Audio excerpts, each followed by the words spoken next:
Mr. English, you said here in court today that you made close to $3,000 in payments. Correct. In your answer, you said that you got there by making monthly payments of $200 directly to the plaintiff. Do you stand by that?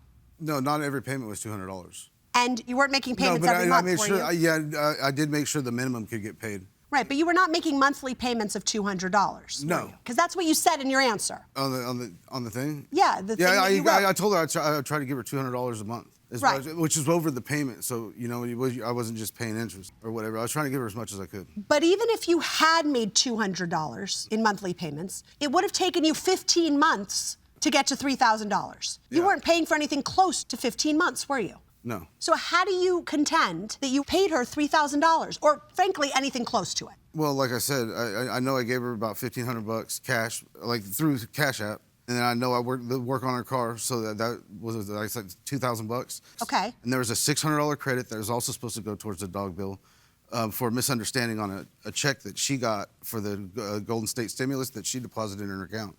Okay, so there's a $600 credit you're now saying that should have happened. Yes. Okay. So that's $2,100. That's like what?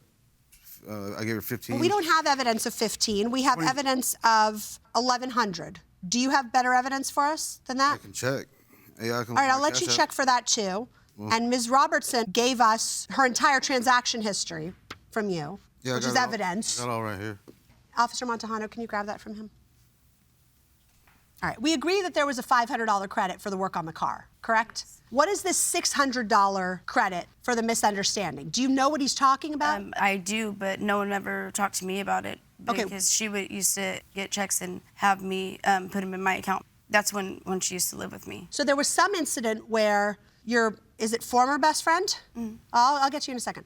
Former best friend had a check deposited in your account in the amount of $600. Is that correct? I'm not sure. I'd have to go back and look because I wasn't aware of it. Mr. English, why don't you tell me from your perspective what happened? She wasn't living with her. A check came to her house, and she had to claim fraud on it because she never got it. And she asked Jen, "Did you put a deposit in your account?" She was like, "No, I didn't."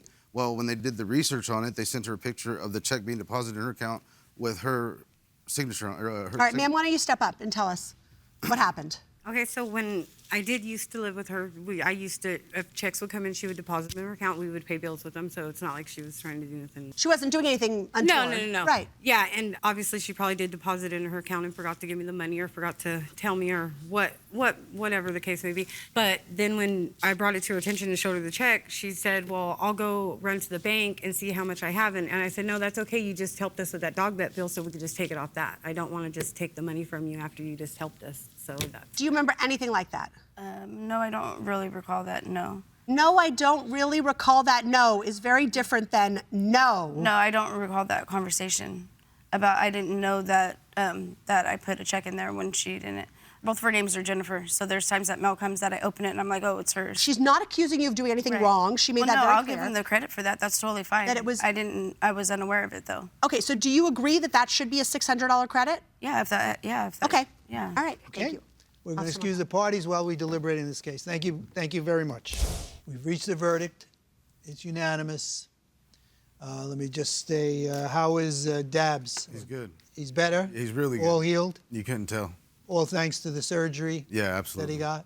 Absolutely. And that's what this case is about, essentially. Yes. Plaintiff did a good deed. Yes. You had a falling out. Yeah. Falling out is irrelevant to the issue of the debt. And we have concluded that based on the evidence, that it does appear, Ms. Robertson, that you didn't credit the defendant for the entire amount of money that he actually paid. So our verdict is to acknowledge the debt in your favor, and after calculating the monies paid by the defendant, we conclude that he owes you $1,960. So the verdict of the court is in favor of the plaintiff for $1,960. Thank you.